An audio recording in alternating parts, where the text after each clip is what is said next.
Hi అండి అందరికీ నేను మీ స్వప్న సగ్గుబియ్యం సేమియా పాయసం చేశానండి. చాలా బాగుంది. టేస్ట్ అయితే సూపర్గా ఉంటుంది. ఎక్కడ స్కిప్ చేయకుండా చూడండి. చేయడానికి చాలా ఈజీ. ముందుగా 2 స్పూన్స్ నెయ్యి వేసుకోవాలి. నెయ్యి మొత్తం వేడైన తర్వాత ఇప్పుడు జీడిపప్పు, కిస్మిస్, బాదం పప్పు మంచిగా ఫ్రై చేసుకోవాలండి. మంచిగా ఈ విధంగా ఇలా ఫ్రై అయిన తర్వాత ఒక ప్లేట్లో వేసుకోవాలి. డ్రై ఫ్రూట్స్ అన్నీ ఇలా వేసుకున్న తర్వాత అదే ప్యాన్లో 1 కప్ సేమియా తీసుకొని మంచిగా ఫ్రై చేసుకోవాలండి. చిన్న మంట పైన ఇలా ఫ్రై చేసుకోవాలి. చాలా ఈజీ అండి చేయడానికి, ఎలాంటి డౌట్ లేకుండా చేసేయండి. ఇలా మంచిగా ఫ్రై అయిన తర్వాత ఇది కూడా ఒక ప్లేట్లో వేసుకోవాలండి. ఇలా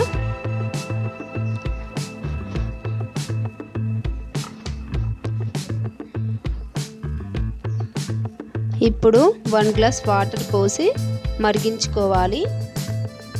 మరిగేటప్పుడు గంట సేపు నానబెట్టిన సగ్గుబియ్యం అండి. ఇప్పుడు వేడి నీళ్ళలో వేసుకొని మంచిగా ఒక 5 నిమిషాలు ఉడికించుకోవాలి. ఇలా కలుపుకోండి. చాలా ఈజీ అండి చేయడానికి, చాలా త్వరగా అయిపోతుంది. ఫ్రెండ్స్, ఈ వీడియో మీకు నచ్చితే లైక్ చేయండి, సబ్స్క్రైబ్ చేసుకోండి, మీ ఫ్రెండ్స్కి షేర్ చేయండి.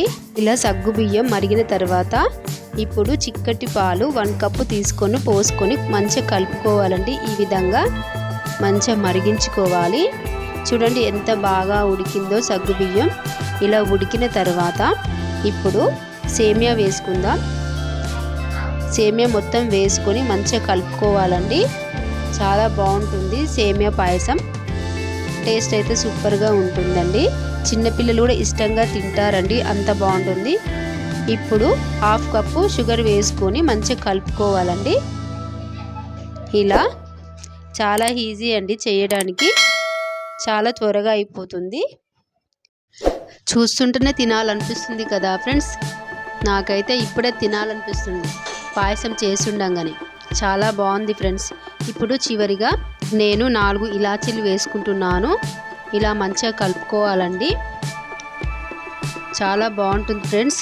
అస్సలు మిస్ అవ్వకండి వీడియో అయితే. పిల్లలు పెద్దలు ఇష్టంగా తింటారండి. ఇలా సింపుల్గా చేసేయండి. సగ్గుబియ్యం సేమియా పాయసం అండి, చాలా బాగుంటుంది. ఇప్పుడు ఫ్రై చేసిన డ్రై ఫ్రూట్స్ వేసుకొని కలుపుకోవాలి. ఈ విధంగా రెడీ అయ్యిందండి సగ్గుబియ్యం సేమియా పాయసం. చాలా ఈజీగా చేసేయండి మీరు కూడా. ప్లీజ్ ఫ్రెండ్స్, నా ఛానల్కి సపోర్ట్ చేయండి, లైక్ చేయండి, సబ్స్క్రైబ్ చేయండి, షేర్ చేయండి. Please friends.